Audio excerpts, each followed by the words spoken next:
আকাশবাণী কলকাতা স্থানীয় সংবাদ পড়ছি শুভমিতা মুখোপাধ্যায়। প্রথমে বিশেষ বিশেষ খবর।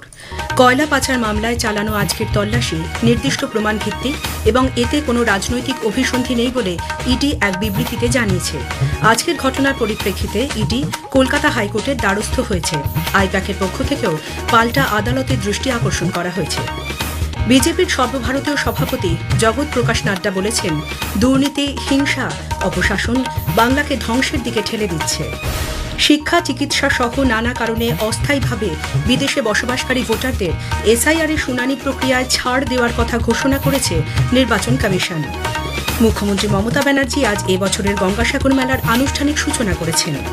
রাজ্যে শীতের প্রকোপ অব্যাহত থাকলেও আগামী রবিবার থেকে সর্বনিম্ন তাপমাত্রা কিছুটা বাড়ার সম্ভাবনা রয়েছে বলে জানিয়েছে আবহাওয়া দপ্তর। আসছি বিস্তারিত খবরে। কয়লা পাচার মামলায় রাজ্যে আইপ্যাকের দপ্তরে চালানো তল্লাশি নির্দিষ্ট প্রমাণ ভিত্তিক এবং এই অভিযানে কোনো রাজনৈতিক অভিসন্ধি নেই বলে এনফোর্সমেন্ট ডিরেক্টরেট ইডি এক বিবৃতিতে জানিয়েছে। তারা বলেছে, অর্থ তছরূপের বিরুদ্ধে চালানো নিয়মিত তদন্তেরই এটি অঙ্গ। এই বিবৃতিতে ইডি আরও জানিয়েছে, 2020 সালে অনুপ মাঝি এবং অন্যদের বিরুদ্ধে সিবিআই এর দায়ের করা এফআইআর এর ভিত্তিতেই ইডি মামলা দায়ের করে। তদন্ত চলাকালীন দেখা যায়, অনুপ মাঝি পশ্চিমবঙ্গে ইসিএল এর আওতাধীন এলাকা থেকে অবৈধভাবে খনন করে বাঁকুড়া, বর্ধমান, পুরুলিয়া এবং রাজ্যের অন্যান্য জেলার কারখানা ও প্ল্যান্টে বিক্রি করত। চালানো হতো হাওয়ালা চক্রেও। এই হাওয়ালা চক্রের মাধ্যমেই আইপ্যাকের সঙ্গে কয়েকশো কোটি টাকার আর্থিক লেনদেন হয়েছে বলে তদন্তে উঠে আসে। আজ রাজ্যের 6টি এবং দিল্লির 4টি জায়গায় অভিযান চালানো হয়।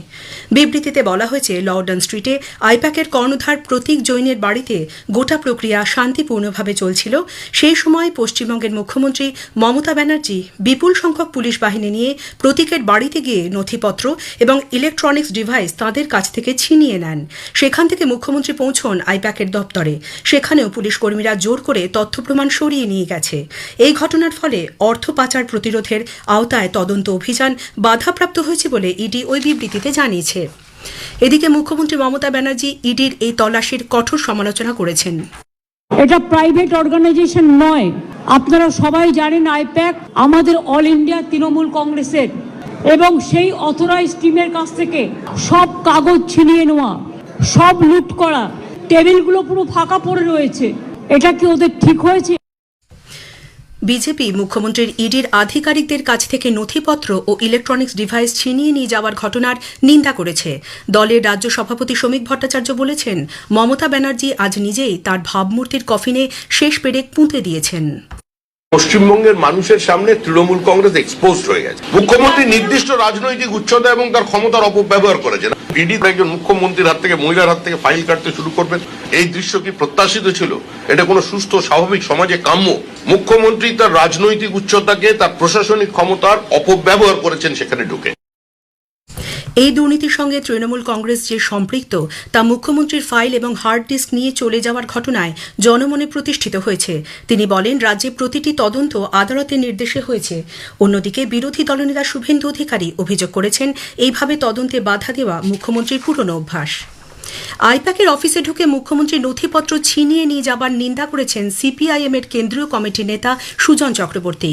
আজ আকাশবাণীর প্রশ্নের জবাবে তিনি বলেন, তৃণমূলকে সুযোগ করে দিতেই এরকম নাটক রচিত হলো।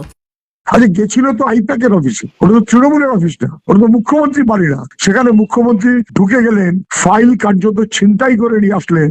এটা সরকারের বা তদন্তকারীদের কাজে বাধা দেবার সামিল। তদন্তকারীরা কি সেই অনুযায়ী কোনো বিধি ব্যবস্থা নেবেন?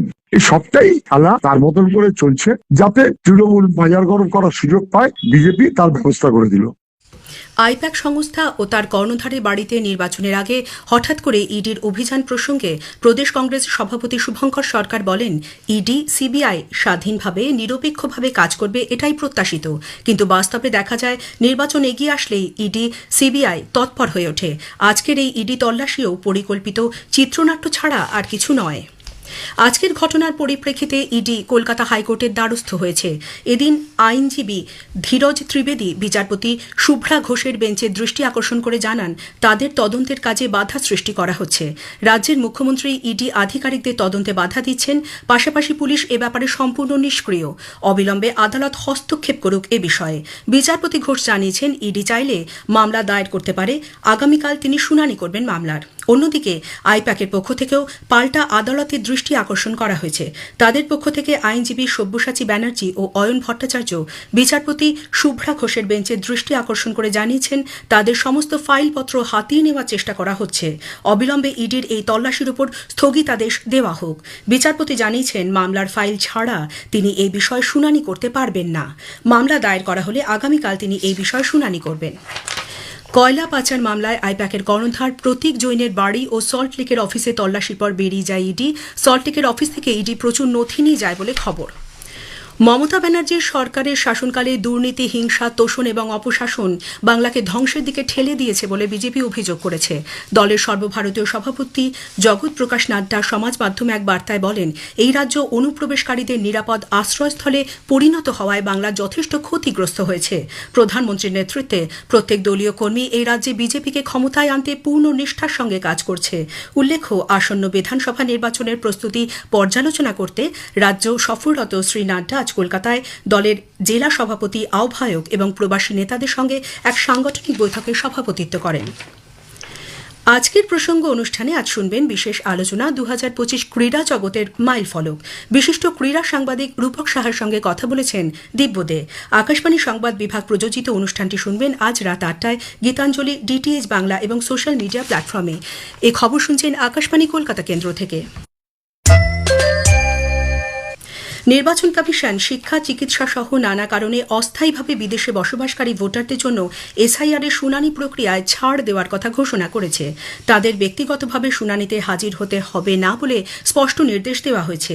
রাজ্যের মুখ্য নির্বাচনী আধিকারিকের দপ্তর থেকে জারি করা নির্দেশিকায় জানানো হয়েছে, পড়াশোনা, সরকারি কাজ, চিকিৎসা বা অন্য কোনো প্রয়োজনে যেসব ভোটার সাময়িকভাবে বিদেশে রয়েছেন তারা শুনানির দিন উপস্থিত থাকতে না পারলেও চলবে। ওই ক্ষেত্রে সংশ্লিষ্ট ভোটারের হয়ে পরিবারের কোনো অনুমোদিত সদস্য শুনানিতে হাজির হয়ে প্রয়োজনীয় নথি জমা দিতে পারবেন। মুখ্যমন্ত্রী মমতা ব্যানার্জি আজ এবছরের গঙ্গাসাগর মেলার আনুষ্ঠানিক সূচনা করেছেন। আউটরাম ঘাট সংলগ্ন গঙ্গাসাগর ট্রানজিট ক্যাম্প থেকে বিকেলে এক অনুষ্ঠানে তিনি মেলার উদ্বোধন করেন। মুড়িগঙ্গা চ্যানেলে পারাপারের সময় ঘন কুয়াশায় দৃশ্যমানতা ঠিক রাখতে প্রতিটি মিনারে বিশেষ ফগ লাইটের ব্যবস্থা করা হয়েছে। আগামীকাল থেকে 17 তারিখ পর্যন্ত মেলার সঙ্গে সংশ্লিষ্ট সকলের এবং আগত পুণ্যার্থীদের জন্য রাজ্য সরকার 5 লক্ষ টাকার বিমার ব্যবস্থা করেছে।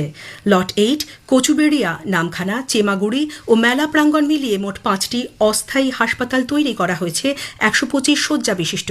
এছাড়াও অসুস্থতাজনিত যে কোনো কঠিন পরিস্থিতির মোকাবিলা করতে একটি এয়ার অ্যাম্বুলেন্স, 3টি ওয়াটার অ্যাম্বুলেন্স সহ 100টি অতিরিক্ত অ্যাম্বুলেন্স প্রস্তুত রাখা হয়েছে।